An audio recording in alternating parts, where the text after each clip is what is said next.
Corinthians na gol aqui baixou em desolação, vai Geraldi, tu sudah dirusak membaca dan bersama Ronar Kafatek Suradu, bisa dua lagi dan lagunya Ajman Hujan.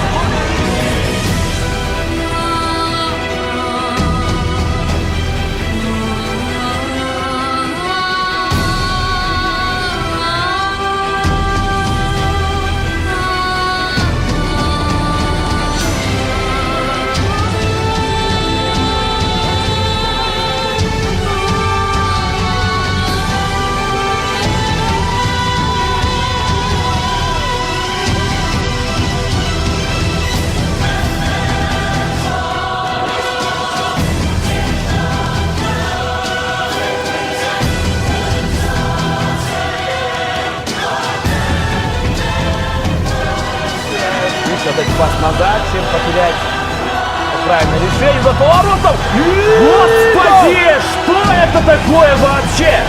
У нас Сальто. У нас Сальто, Жана. Гол урматып экендерде 5-0. Биринчи таймда жыйынтыгы менен Валерий Кичин. Сумасшествие какое-то. Казахстан командасына бал киргизген. А это красивее, между прочим. Кичин 5-0.